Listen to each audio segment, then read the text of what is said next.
Welcome to Solvetic, your channel to always learn technology easily. Below in the description, you will find useful links we used in this video.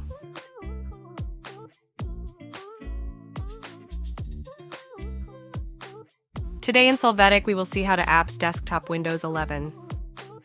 To start, search for the app from the search box. Right-click on it and select Open File Location.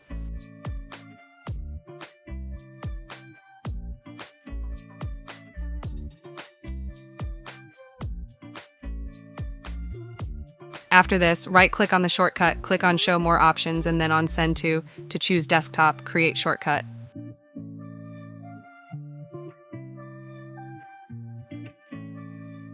You can see your shortcut created there. Hey, remember to subscribe Solvetic channel.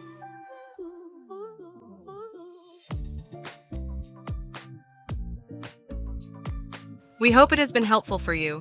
Here are links to watch more videos of your interest and subscribe to the Solvetic channel. Thank you.